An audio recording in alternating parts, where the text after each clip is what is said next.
দীর্ঘমেয়াদী কাশি অনেক ক্ষেত্রে মানুষের জন্য বিব্রতকর হয়ে একটা সমস্যা। বিশেষ করে কোভিডের পরবর্তী যে যুগ রয়েছে, এখানে যে কোনো মানুষ কাশি দিতে খুব বিব্রত বোধ করেন। কিন্তু মনে রাখতে হবে সব কাশি কোভিড নয়, সব কাশি ইনফেকশন নয়, সংক্রমণ নয়, অথবা ব্রঙ্কাইটিস নয়। দীর্ঘমেয়াদী কাশির মধ্যে অ্যাজমা রয়েছে। এছাড়া আপনার জেনে অবাক হবেন যে আমরা যে গ্যাসটাকে বলি, শরীরের পাকস্থলীতে যে অ্যাসিড হয়, এই অ্যাসিড থেকে একটা রিফ্লাক্স হতে পারে, যেটাকে আমরা বলি গ্যাস্ট্রোইসোফেজিয়াল রিফ্লাক্স ডিজিজ।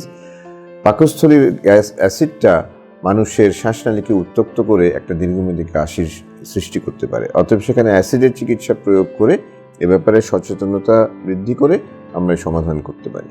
পাশাপাশি নাকের যেই রাইনাইটিস রয়েছে, নাকের অ্যালার্জির কারণেও দীর্ঘমেয়াদী কাশি হতে পারে, যেটাকে বলা হয় পোস্ট নেজাল ড্রিপ সিনড্রোম। এই ক্ষেত্রেও আমরা সঠিক চিকিৎসা, সমস্যাটাকে সঠিকভাবে চিহ্নিত করে সেই চিকিৎসাটা, অর্থাৎ সেই রাইনাইটিসের অথবা পোস্ট নেজাল ড্রিপ অথবা গ্যাস্ট্রোইসোফেজিয়াল রিফ্লাক্স অথবা কাপ ভেরিয়েন্ট অ্যাজমা, এই ধরনের কিছু জিনিস রয়েছে যেগুলি অনেকটা মানুষ সহজে বুঝতে পারে না। চিকিৎসকরা অনেক সময় একটু বেগ পান এটাকে নির্ণয় করতে। এই জিনিসগুলোকে, এই সমস্যাগুলি চিহ্নিত করে আমরা সঠিক চিকিৎসা করলে দীর্ঘমেয়াদী কাশি থেকে পরিত্রাণ পেতে পারি।